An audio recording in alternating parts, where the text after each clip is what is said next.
একটি অভ্যুত্থান হয়েছে। আপনাদের আমাদের একটি লড়াইয়ে খুনি হাসিনা ভয়ে লেজ গুটিয়ে দেশ ছেড়ে পালিয়েছে। সবচেয়ে গুরুত্বপূর্ণ বিষয়টা হচ্ছে এই খুনি হাসিনা থেকে আমাদের অসংখ্য কিছু শিক্ষা নেয়ার আছে। এই খুনি হাসিনা তার নিজেকে বাঁচানোর জন্য নিজে দেশ ছেড়ে পালিয়েছে, তার পরিবারের সদস্যদেরকে বাঁচানোর জন্য নিজে পালানোর আগে তাদেরকে সেফ এক্সিট দিয়েছে। কিন্তু এই খুনি হাসিনা এই বাংলাদেশে আওয়ামী লীগ, ছাত্রলীগ, যুবলীগ যে নামেই হোক না কেন, যাদেরকে নেতাকর্মী হিসেবে মাঠ পর্যায় থেকে শুরু করে বিভিন্ন পর্যায়ে ব্যবহার করেছে, তাদেরকে শুধুমাত্র টিস্যুর মতো ব্যবহার করেছে, আর বিপদে এভাবে রাস্তাঘাটে ফেলে পালিয়ে চলে গেছে। সবচেয়ে গুরুত্বপূর্ণ বিষয় হচ্ছে এই নেতা কর্মীদের একটা শিক্ষা নেওয়ার বিষয় আছে। যারা আওয়ামী লীগের দোসর ছিল তারা এখন বিভিন্ন সময় আবার দেশের বাইরে থেকে ওই খুনি হাসিনা এবং তার সুবিধাভোগী যে কিছু দালাল ছিল তারা দেশের বাইরে থেকে তাদের উস্কানি দিচ্ছে।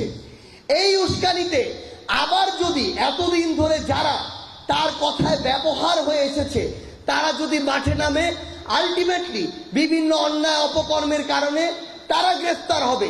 কিন্তু ওই এসি রুমে বসে খুনি হাসিনারা মোদী সহ বিভিন্ন ক্ষমতাসীনদের পায়ের তলে পড়ে থাকবে আর নিজের সুবিধাগুলো আদায় করে নিবে।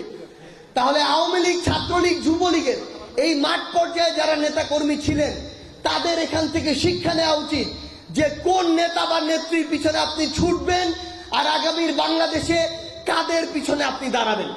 বলছে এবছরের শেষ অর্থাৎ ডিসেম্বর অথবা তারপরের কয়েক মাসের মধ্যে। তো আমরা আমাদের জায়গাতে একটা জিনিস বলি, ছাত্র জনতা ক্ষমতামুখী না। ক্ষমতামুখী যদি হতো 5ই আগস্টে ছাত্র জনতা যদি নির্ধারণ করত এই ছাত্র জনতাই সরকার গঠন করবে, বাংলাদেশের কোন রাজনৈতিক দলের তার বিপক্ষে গিয়ে কথা বলার মতো স্পর্ধা ছিল না।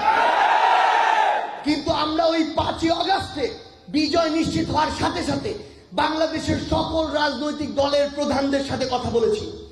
আমরা এই অভ্যুত্থানে ফ্যাসিস্ট বিরোধী আন্দোলনের যত অংশীদার ছিল সবার সাথে কথা বলেছি। সবার মতামতের ভিত্তিতে এই উপদেষ্টা মণ্ডলী হয়েছে। তাই আমরা এখনো আমাদের জায়গা থেকে ক্ষমতাকে দেখছি না, আমরা জনতাকে দেখছি।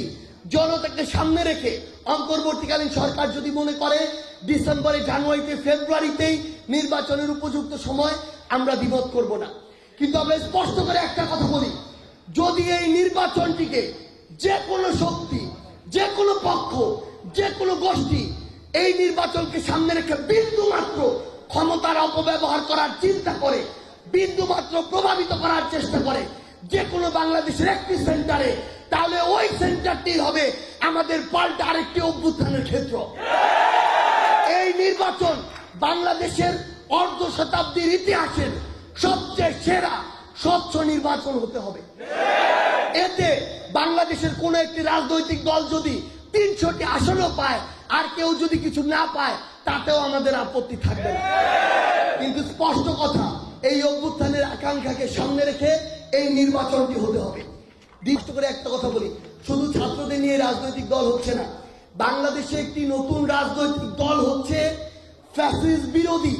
যে কোনো দলের, যে কোনো মতের, যে কোনো ধর্মের, বয়সের, শ্রেণীর মানুষের জন্য এই দল সবসময় উন্মুক্ত থাকবে।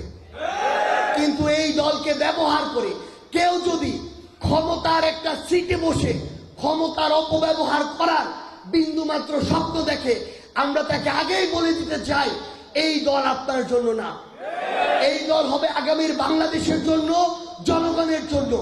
এই দল হবে জনগণপন্থী, বাংলাদেশপন্থী।